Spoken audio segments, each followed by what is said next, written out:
It's beer o'clock on Real Ale Craft Beer.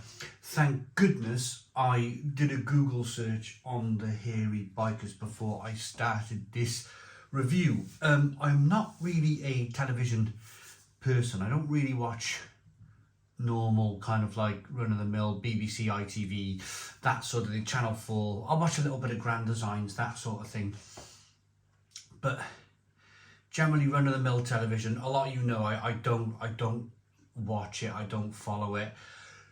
And I'm glad I did a bit of a Google search on this beer before I reviewed it. This is a beer from Theakston, sold in Waitrose for £2.50 a bottle, and it's their triple hop best bitter at 4.2% ABV. And I can fully understand why Theakston and of course Waitrose have this, or Waitrose are stocking it, have decided to make this beer and stock this beer. So I did a Google search and I knew, let's get the beer open first. Black bottle cap, brown, dark brown bottle, no light gonna bleed into this beer at all. Now I knew one half of the Hairy Bikers because it was all in the news, and I see news headlines, but I just don't generally kind of follow it. I knew one of the Hairy Bikers had, unfortunately, he had cancer,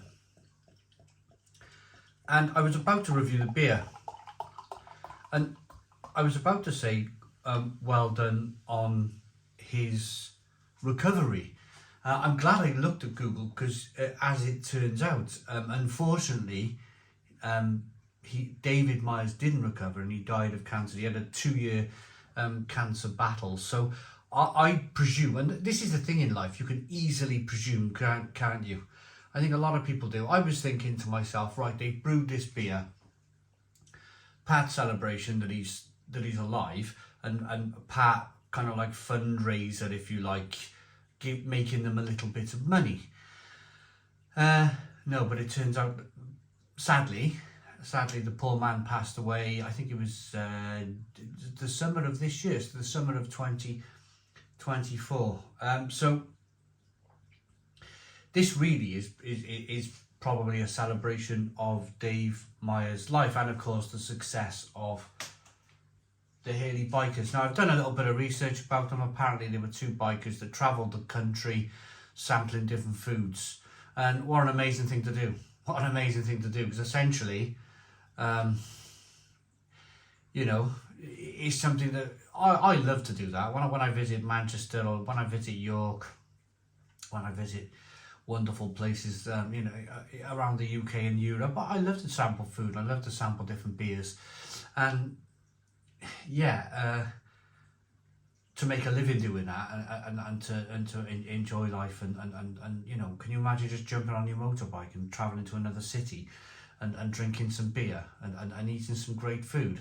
Wonderful. And then documenting it and having a life, filming about it. What an amazing thing. So yeah, what a my apologies, my sincere apologies that I've not kind of followed it. My sincere apologies that I don't watch too much TV. Well, do I? No, I'm not going to apologise for not watching television.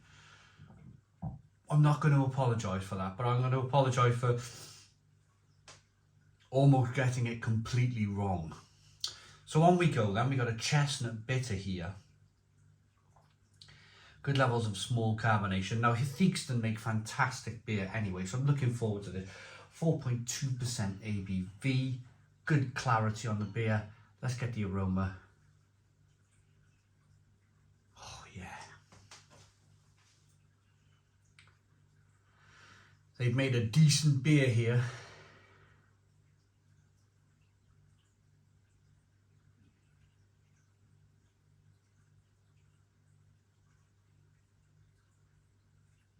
Loads of lovely kind of rich dark malts coming through.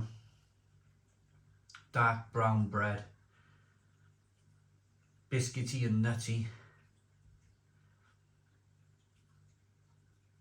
Yeah, pretty fantastic. Let's dive in. Cheers everybody.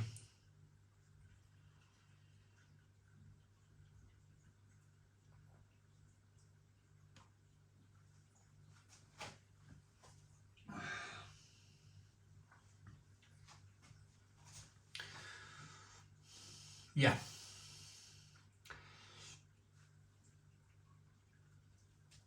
Bit of a Stone the Crows beer, that one. Stone the Crows. Decent. I drank a beer from a regional brewery that's pretty close to me on the weekend, and I shared the beer with, because I was at a party, I shared the beer with people around the table, and they were older gentlemen than me. One was my father, and then my brother-in-law's father was there. It was his birthday, so his father was there. They're both kind of like late 60s, early 70s. And they're both like, oh, this beer's going to be great in a bottle. And I tasted it. I was like, try that. And it was like a syrupy, sweet mess of a beer. And it's amazing how some regional breweries hang on to their quality, and some go down the kind of cheap road, if you like, and produce syrupy, sweet. The beer, I didn't recognise the beer, but my point is, the reason why I mention that is there's still some regional breweries out there, family breweries that produce traditional best bitters that do it right. This is fantastic.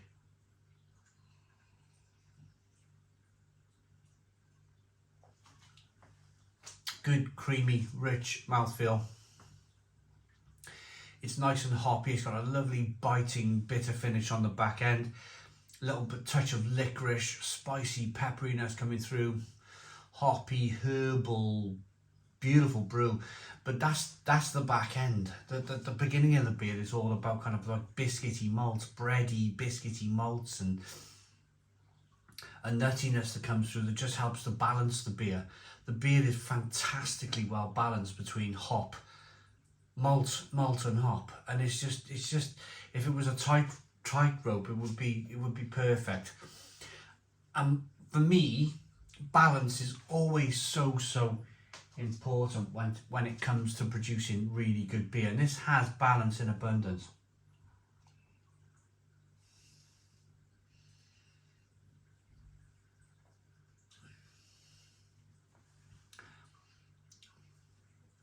Carbonation pushes the beer on the inside of the mouth, releases more of that flavour.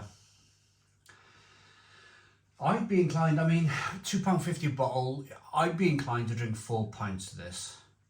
If I was passing Waitrose, I went to an antiques place down near Bridgend Way, and I was passing Cowbridge, so I nipped into Waitrose, had a look what they had in there.